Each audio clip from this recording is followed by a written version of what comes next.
Olá, muito boa noite para você que está nos acompanhando agora no podcast da Unicecal. Hoje, dia 18 de maio, é o Dia Nacional de Combate ao Abuso e Exploração Sexual de Crianças e Adolescentes.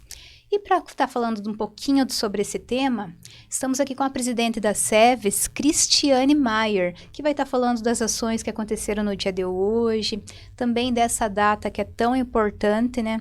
Esse tema que a gente precisa ser mais debatido também. Então, dá boas-vindas, Cristiane, seja bem-vinda ao nosso podcast. Boa noite, muito obrigada.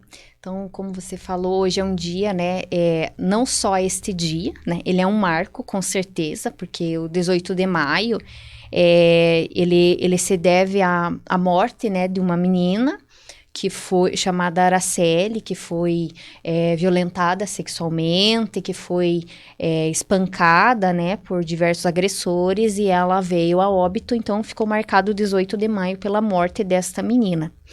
E hoje, especificamente, nós tivemos uma ação com a comunidade, né, então nós tivemos ali no Parque Ambiental, no Terminal Central. Fizemos aí uma mobilização com a comunidade, colocamos música com uma banda de crianças de uma instituição.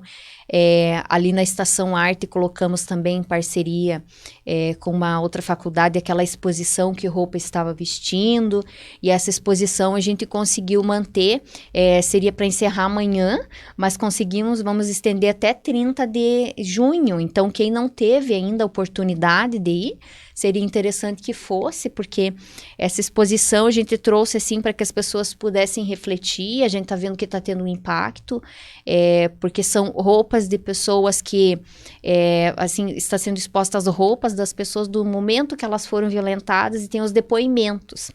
Então, as histórias ali é muito interessante de ler, de refletir, é doloroso, mexe muito com a emoção das pessoas, né?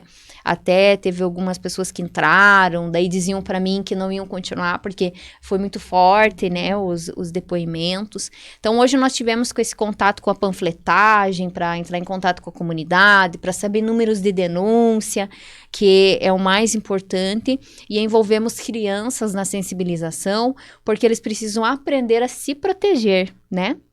A quem pedir ajuda, como pedir ajuda, porque nós trabalhamos nessa rede de proteção, mas eles precisam aprender quais são as pessoas dessa rede que eles podem estar em contato em uma situação que ameace a segurança deles. Então, hoje foi esse dia especial, mas nós estamos numa programação desde o dia 8 de maio, né? Abrindo lá com o decreto na Prefeitura de Ponta Grossa, para oficializar o trabalho da SEVES, porque o trabalho já vinha acontecendo, né, da Comissão de Enfrentamento à Violência, mas com esse decreto ele dá mais força e autonomia para a comissão, para que nós possamos aí desenvolver as ações, as capacitações, monitorar o plano de enfrentamento à violência que nós temos aqui na cidade.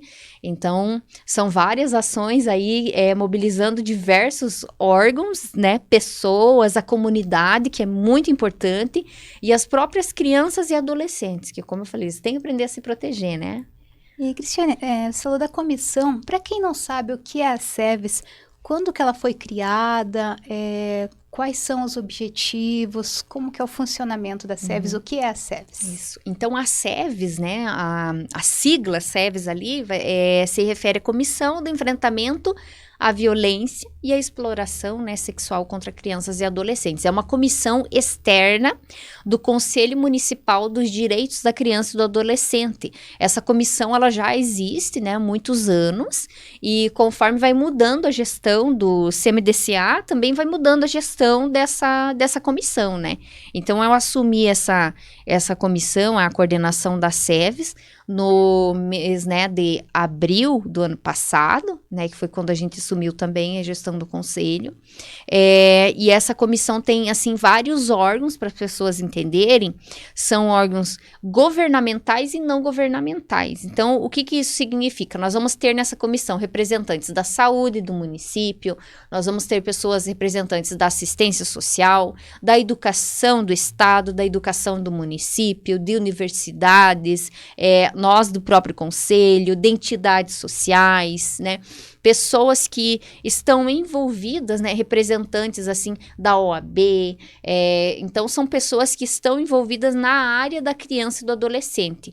E como a gente tem pessoas diferentes, né, de diversos órgãos, é justamente para que a gente possa articular essa rede, que é um grande desafio. Então, a SEVES é essa comissão que vai juntar todo mundo que precisa para que nós possamos aí trabalhar nesse plano de enfrentamento, no monitoramento, na avaliação, na elaboração, na adaptação desse plano, nas questões ali que a gente vê que não está sendo, né, não está tendo resultado, né? Então, por isso a gente faz avaliação periódica. Então, esse é o trabalho da SEVES, tá?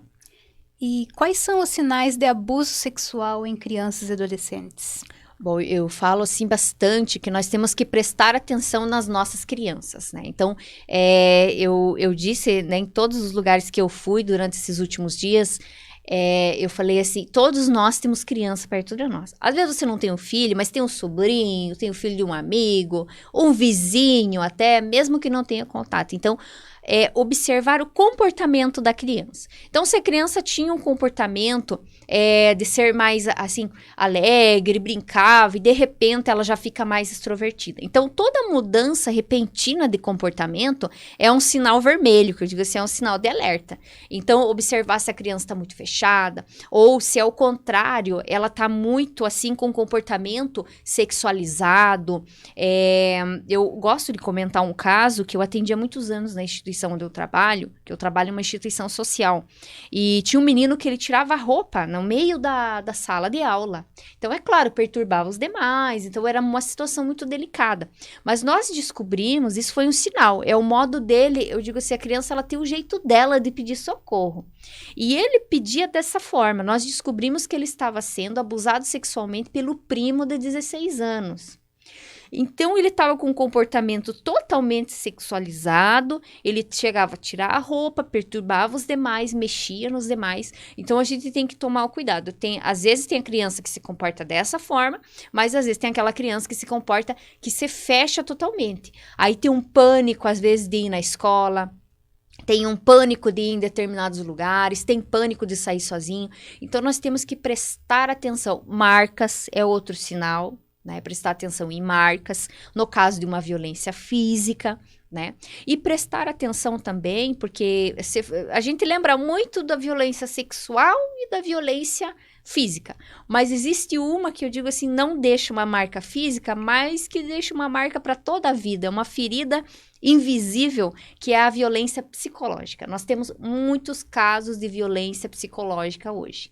Então, é uma ferida ali que nós precisamos olhar, porque a saúde mental das nossas crianças hoje está muito afetada. Nós temos muitos casos, infelizmente, assim, aumentou o número de casos, né, de crianças com depressão, ansiedade, automutilação. Então, nós temos que ver esses sinais. Tudo são coisas que tem que prestar atenção mesmo. Quem é professor nas escolas, nós que temos crianças na família, se você escuta uma criança que grita demais ali, o vizinho faz as denúncias, denúncia anônima, mas alguma coisa, alguma atitude nós temos que tomar.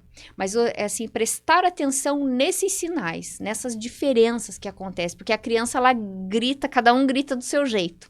Cada um pede socorro do seu jeito, é só a gente prestar atenção. Até no desenho a criança revela.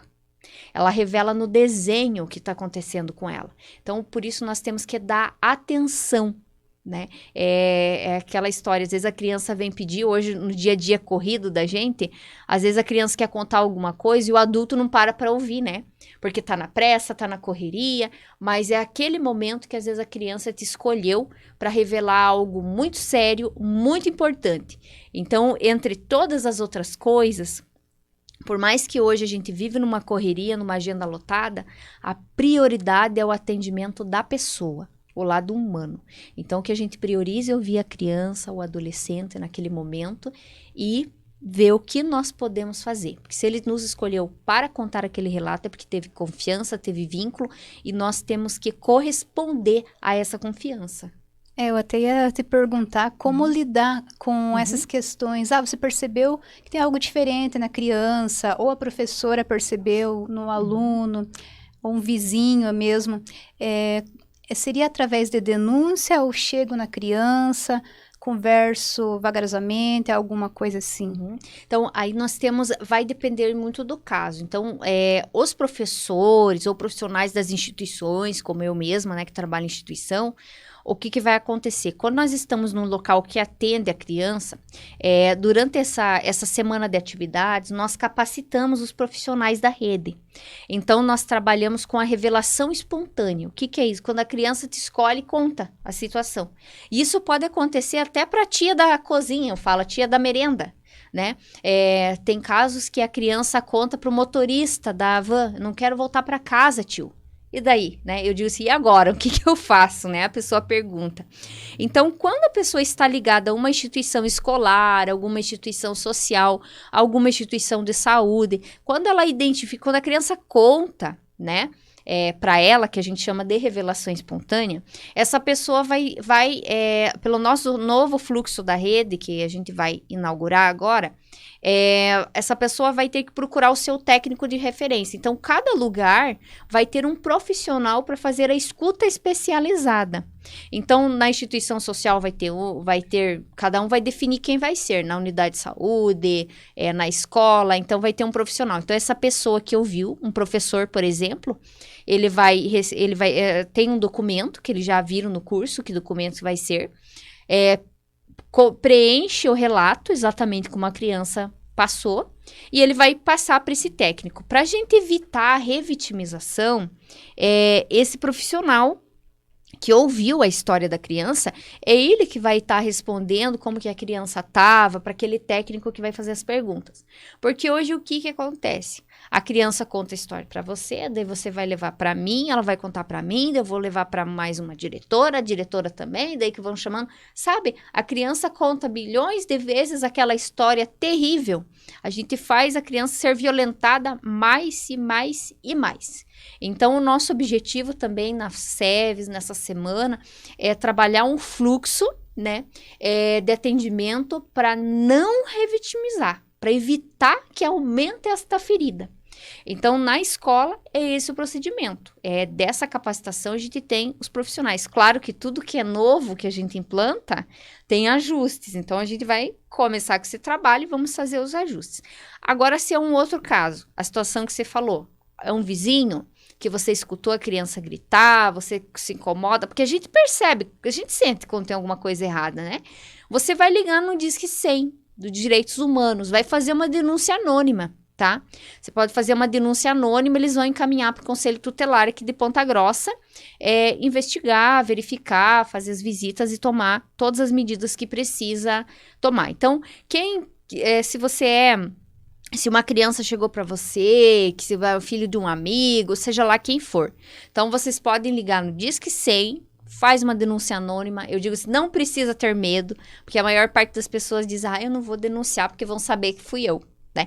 Então, não tenha receio, pode, né, ligar no Disque 100, eles vão encaminhar para quem tem que ser encaminhado a situação, e você já, né, você já vai ter feito a sua parte de ter ajudado uma criança a receber o atendimento que ela precisa. Porque daí, a partir desse primeiro contato, vai ser acionado a rede de proteção de Ponta Grossa, que nós estamos trabalhando para atender as vítimas de violência. Então, o caminho é esse. Se alguém da comunidade, diz que sim. Se é um profissional de algum local, vai ter que fazer esse procedimento técnico que eles foram orientados durante os cursos.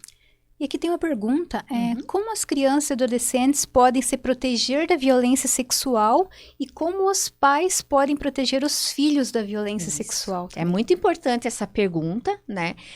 A criança, ela precisa ter, assim, um ambiente de muito diálogo. Então, os pais precisam conversar com a criança sobre a sua autoproteção. Né? Então, existe um material que está exposto lá na nossa feira, lá da Estação Arte, que é interessante que as pessoas que puderem vão lá visitar. E esse material, ele mostra as zonas de toque, assim, aonde você pode ou não pode ser tocado. E é um material que ele fica muito didático. Nós vamos disponibilizar a rede, vai trabalhar nas escolas, vai trabalhar nas instituições para autoproteção das crianças. Mas é importante que os pais conversem sobre esse assunto, sobre os limites do toque, os limites corporais, os limites, até uma sugestão, os pais, né, que estão ouvindo, quem fez essa pergunta, pode fazer com o seu filho, podem fazer um desenho, pode pedir para a criança fazer um desenho de um corpo humano, e aí pode, de uma certa forma, lúdica, né, brincar com a criança, dizer, olha, vamos fazer um semáforo do corpo, um semáforo do toque, e aí vai falar para a criança, vamos colocar uma bolinha verde, aonde pode ser tocado. Vamos colocar uma bolinha amarela de atenção, aonde você tem que prestar atenção, e uma vermelha onde não pode. E ali o pai vai conversando, né? Vai conversando como se fosse numa brincadeira, mas é algo que vai orientar com a criança e sempre estabelecendo esse diálogo. Conte se acontecer alguma coisa, se tiver alguém diferente, alguém que está muito perto de você, alguém que te tocou, e a criança conta. A criança conta, né? Assim, os pais têm que ter esse momento de diálogo para que a criança conte para eles. Porque o que acontece? A criança, às vezes, não conta para o pai e para a mãe, mas ela conta na escola, ela conta para nós na instituição e tem muito medo que seja contado para os pais, né? Então, criem pais, famílias, né? Em geral, famílias.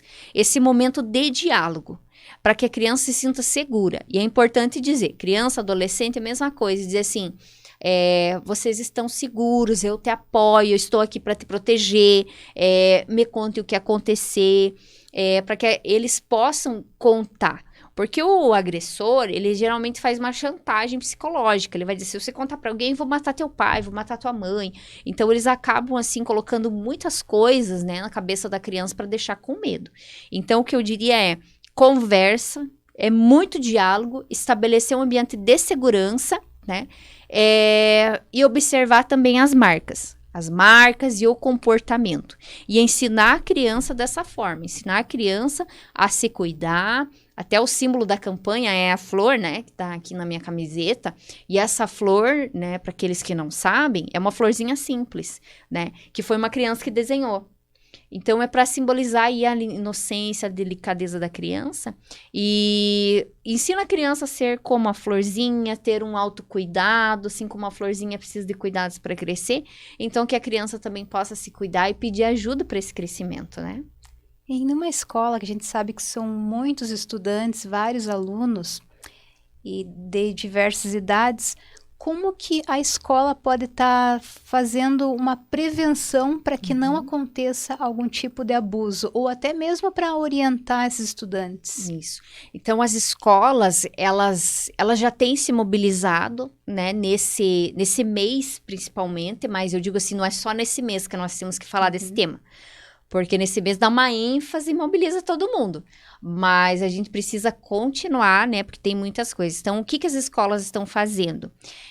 Estão fazendo a questão do jardim, trabalhando esse tema, né? Do cuidado, trabalhando com as flores, para que as crianças entendam a importância dessa campanha, que eles conheçam os tipos de violência, que eles saibam também os números de denúncia, que eles sejam envolvidos nessas campanhas, os maiores, né, os adolescentes, eles já podem, na verdade, como eu falei, eu levei alguns adolescentes da onde eu trabalho na panfletagem, eu falei, eles explicam melhor o panfleto do que os adultos, e as pessoas que passavam pela rua paravam para prestar atenção no que eles estavam falando.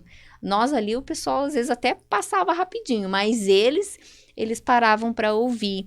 Então, eles mesmos explicavam ali os tipos de violência, os números de denúncia, por que era a campanha, sabe?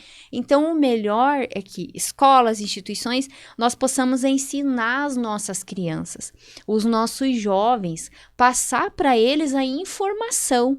As escolas também têm que trabalhar nesse sentido. O cuidado, os limites corporais, ter rodas de conversa sobre esses temas, para que os alunos possam, né, para que eles possam expor a opinião deles, trabalhar com produção de materiais. Foi muito importante que a cidade inteira se movimentou e fez o seu jardim em cada lugar. As escolas fizeram, as crianças fizeram, foi uma mobilização muito bonita de todo mundo, e todo mundo sabia por que estava fazendo, né? Então, é assim que os professores, todo dia, que a gente possa trazer essa questão da autoproteção, e principalmente que eles podem confiar em nós e contar para quem eles se sentem à vontade. É a disponibilidade do adulto de ouvir. Eu sempre brinco com o pessoal, assim, a minha sala, lá onde eu trabalho, sempre tem muito movimento. Mas toda vez que chega alguém na porta perguntando assim, você tá ocupada? Eu sempre digo, não tô. Eu sempre tô. Mas eu digo que não, porque a prioridade é o atendimento da pessoa. Se ela me procurou, ela tem um motivo para me contar. E geralmente é algo muito sério. Então, que nós tenhamos aí a disponibilidade, enquanto profissionais da educação, da assistência social, da saúde, ouvir. Esse é o primeiro passo, porque a criança, ela sente quando é acolhida. Então, as escolas têm que trabalhar esse espaço seguro para que eles se abram, né? Se cuidem. A Bianca Souza está perguntando qual é o perfil do abusador e como é feito o acompanhamento das vítimas de abuso. Muito importante essas perguntas. Então, vamos começar pelo perfil. O abusador, até quem for na exposição lá vai ver. É muito triste, eu digo a gente dizer isso, mas a maior parte ali dos abusadores são pessoas da família, né? Então, o que a gente vê? A maior parte é um padrasto, um avô. A gente vê a maior parte, sim, do sexo masculino. É claro que, às vezes, acontece ter uma avó, ter uma mãe, né? Mas a maioria mesmo é um avô, um padrasto, um tio, um primo. Então, o perfil é alguém da família, tá? Então, os relatos, assim, são muito chocantes por causa disso. Por ser alguém da família. Alguém que a criança tem confiança. Então, por que o fenômeno da violência, ele é tão complexo?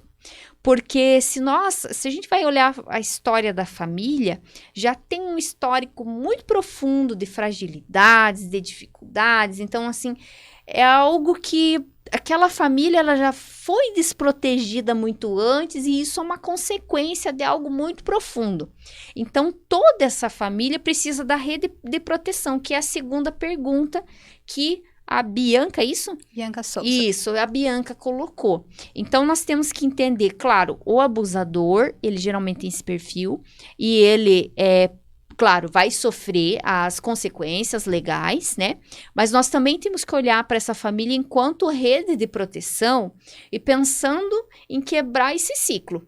Porque às vezes a gente olha... Não são todos, né? Mas existem pessoas que estão abusando e que foram abusadas. Então, já tem um histórico de desproteção já. Então, é uma família que não teve os elementos ali para romper esse ciclo. Então, o que a gente tem que fazer? Proteger essa criança para não sofrer mais violência, e temos que atender a família inteira. Por quê? Porque tem mais pessoas ali. Todos estão fragilizados. E às vezes aquela mãe, ela não vai se separar daquele homem, daquele companheiro, porque ela tem uma dependência financeira. Ou ela tem uma dependência emocional. Então é algo muito complexo, porque daí ela pensa assim, eu vou deixar ele embora, e de como é que eu vou dar de comer meus filhos? Então a rede, ela tem que pensar em tudo isso. Nós temos que ter programas para aquela mãe, para quê? Para trabalhar o empoderamento dessa mulher. Para que ela possa também gerar renda, para que ela possa ver que ela tem condições, né? Nós fazíamos um trabalho com mães lá, uma época na instituição, e nós fizemos um curso profissionalizante para elas de panificação. E quando eu peguei os depoimentos no final do curso, as mães diziam assim que ter trabalho é ter dignidade. E é ter como você dá de comer seus filhos. Então, todas elas, assim, disseram a mesma coisa. E aquilo me chamou muito a atenção.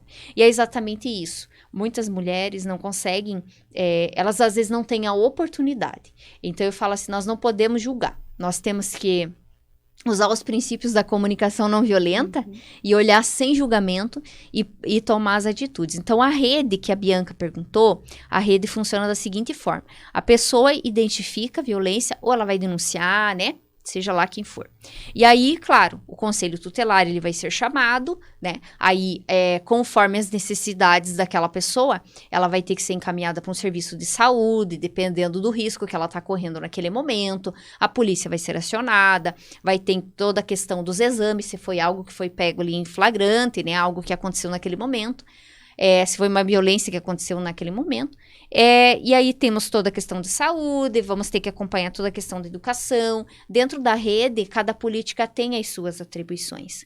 Então, nesse fluxo, cada política tem que trabalhar acompanhando e monitorando essa criança dentro dessas ações, né? Então, para você entender, Bianca, a educação vai ter todas as ações de proteção da criança, a assistência social também e a saúde também, né? De toda a família. E assim a gente faz um interfluxo, que é o quê? É uma comunicação entre as políticas, com uma transferência de sigilo, para que nós possamos atender aquela família inteira de uma forma integral. Aí o trâmite judicial, policial, ele ocorre ao mesmo tempo, né? Mas é algo que seria mais assim da questão punitiva do agressor. Mas a rede de proteção, ela é contínua. O processo ele vai começar e terminar, né? Da polícia. Mas a rede de proteção, ela tem que funcionar sempre, é algo contínuo, até para prevenir que aquela criança não venha a sofrer violência de novo. E aí tem violências que não acontecem exatamente naquela hora, né? Mas que, eu digo assim, é uma coisa crônica. Então, às vezes a criança conta que sofreu violência com 7 anos, e agora tá com 16, né? Eu vi o relato de uma menina de 16 anos e que ela sofreu violência com 6, 7 anos. Então, é algo que você já vai fazer o quê? Já não tem mais aquela questão de fazer o exame, né? Do IML, né? A gente já não sabe mais quem foi o agressor, ela não lembra. Então, nós temos, assim, que encaminhar para a rede de proteção.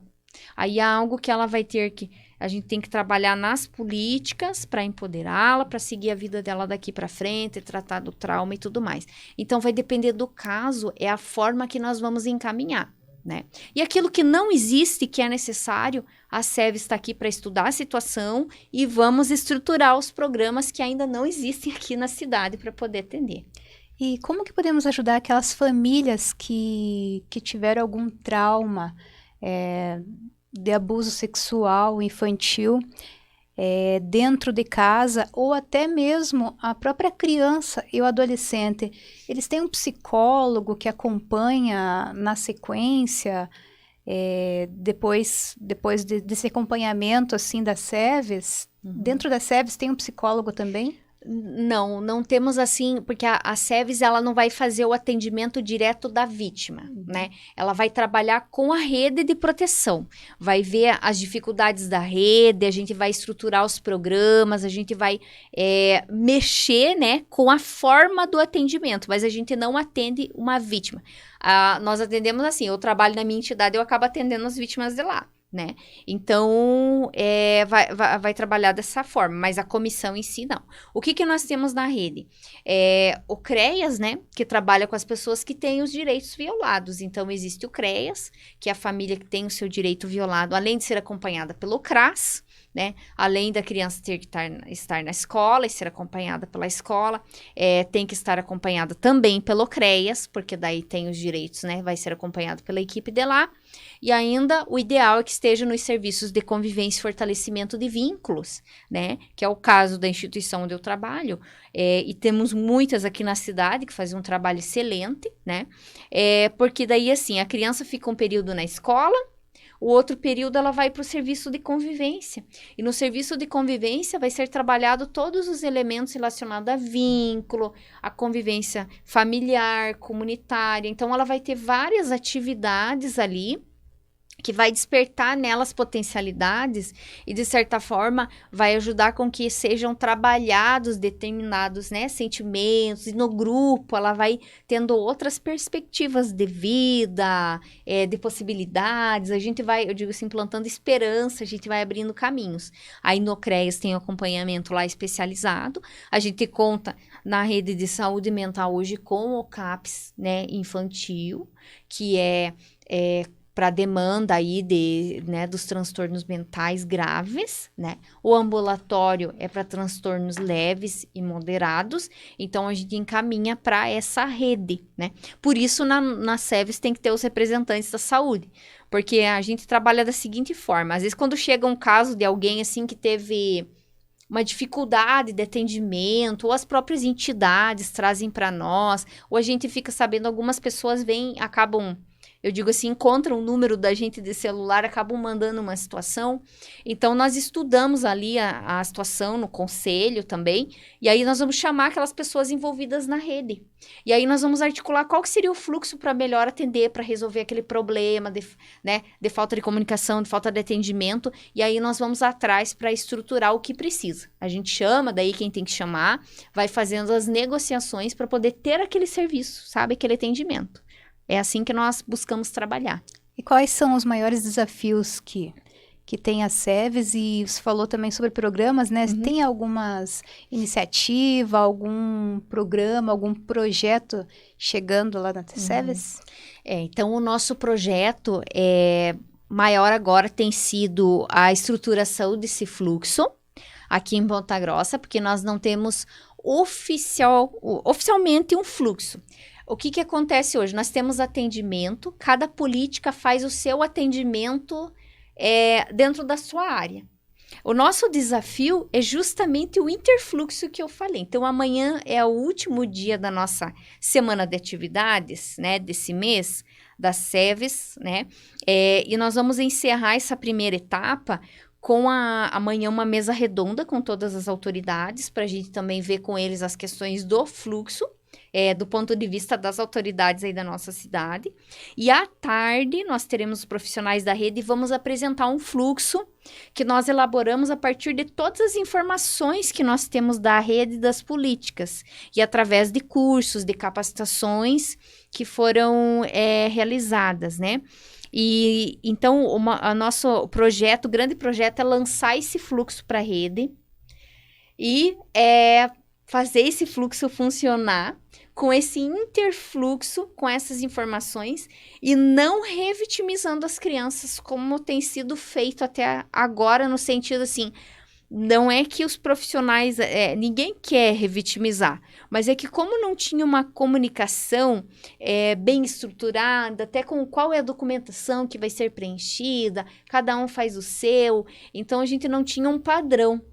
Aí acabava tendo que repetir as informações. Então, para não ter mais isso, nós vamos deixar bem certinho qual que é o fluxo de informações, para onde que vai, quando é a transferência do sigilo, para que aquela pessoa não precise, eu falo assim, naquele vai e volta, vai para lá, traz a informação, leva para o outro, porque a família, muitas vezes, ela não tem para o ônibus, né? Ela não tem para se alimentar, ela não tem pro ônibus, então ela não vai conseguir ir em 10 lugares ao mesmo tempo. Então, a gente precisa facilitar para as pessoas o acesso, no sentido de que elas tenham garantido esses direitos. Então, o nosso grande projeto é o fluxo. O desafio é implantá-lo, fazer funcionar. A gente sabe que vai ter dificuldades no meio do caminho, mas nós estamos prontos para ouvir da rede as dificuldades e adaptar, ver as estratégias para fazer funcionar, tá? Então, esse é o nosso primeiro projeto agora, né? O projeto contínuo é o monitoramento do plano, mas tudo isso está dentro das metas do nosso plano municipal. E a outra questão que eu quero destacar, que é um projeto meu da Simone Sanson, que é a coordenadora que trabalha comigo, é a questão que a gente vai implantar ainda para pro próximo semestre, né, é avaliação de riscos. A gente vai capacitar os profissionais da rede para que eles tenham aí um documento, ele é um pouco mais extenso, como a gente encontrou em outros municípios. Então, é um documento, né, que vai norteando, é um protocolo. Então, ele vai auxiliando o profissional, assim, a ter como pontuar alguns riscos, e isso facilita para passar de um para outro informação. Fica algo, assim, muito mais técnico, mais formal, e dá mais elementos aí para os profissionais. Então, a gente já viu experiência de outros municípios e nós pretendemos implantar aqui em Ponta Grossa. Então, esse seria mais para os profissionais, até para os pais que ouvem, saber que aqui na cidade nós estamos trabalhando para que tantos profissionais da educação, da saúde, da assistência, para frente a gente pretende também pegar o pessoal da cultura, do esporte, estão, né, cada vez mais preparados para atender as crianças, né, para os pais deixam a criança na escola, na instituição, para ficar tranquilos, vão trabalhar, né, e falam para deixar a criança em segurança. Então, para que fiquem tranquilos de que a gente está tentando ver a melhor forma de capacitar os profissionais para que essas crianças realmente possam ficar em segurança enquanto estão na nossa tutela ali naquele momento, né?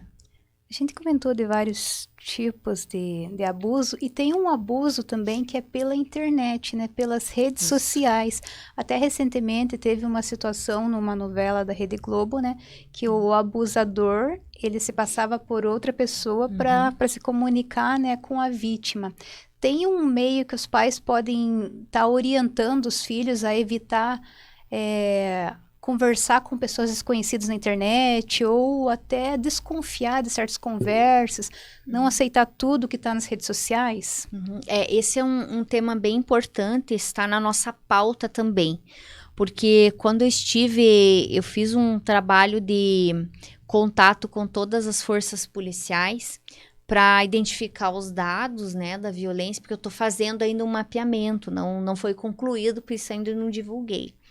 E numa das conversas com a Polícia Federal, né, que eu queria saber da questão da violência na exploração sexual nas estradas, né, e eles até falaram para mim assim que diminuiu, né, que eles não têm casos ali. Daí, na hora, sim, eu digo, na hora eu fiquei feliz, depois já não fiquei mais, né? Porque pensa, puxa, não tem mais, a gente fica feliz pensando que acabou. Mas aí eles me explicaram exatamente essa questão que você colocou, né? E um representante da Polícia Militar também me passou que o crime, ele muda, né? Então, hoje, a internet, infelizmente, está sendo o meio de acesso para a exploração sexual, né? Então, é algo que está muito, vamos dizer assim, está um acesso muito fácil, é algo que está muito perigoso mesmo.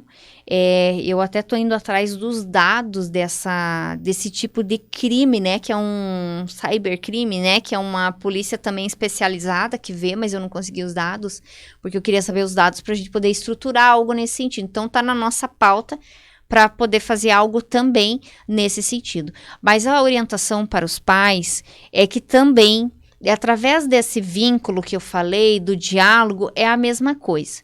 Se você tem o vínculo, o ambiente de segurança para você conversar com seu filho em relação a essas questões e ele poder te contar quando alguém está tocando nele, ele também vai poder te contar da questão se alguém tiver algo estranho ali pelas redes sociais.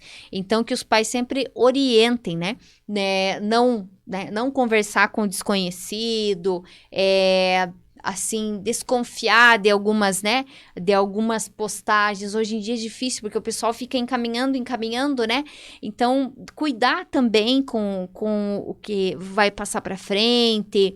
Então, seria, assim, esse cuidado dos jovens na hora que estão nas redes sociais. Isso pega mais para os adolescentes, né, então, ter esse cuidado e converse com os pais, né, às vezes o adolescente, ele não quer se abrir, ele tem um pouco mais de dificuldade, mas, assim, se você não consegue, você é um adolescente, você não consegue se abrir, às vezes você não consegue se abrir com teu pai, com a tua mãe, se abra com um professor, se abra com um orientador, alguém que você se sente à vontade para você conversar.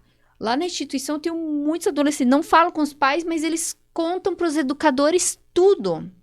Eles tiram dúvidas de situações que eles estão passando e são situações como essa.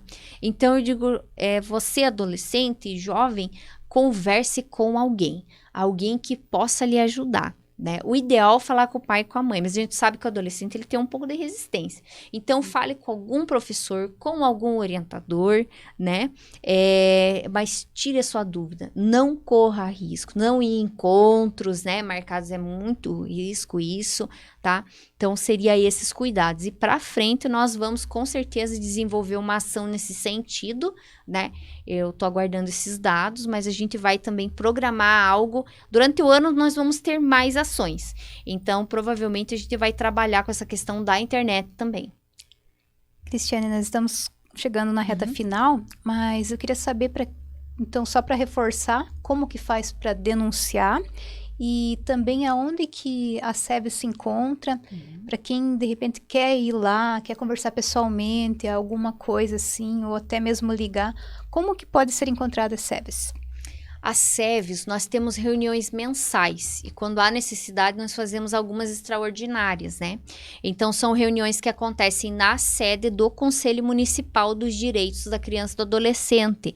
Eu falo, é ali atrás do Banco do Brasil, então é bem fácil de achar aquela casa ali de esquina, né? Um prédio ali antigo.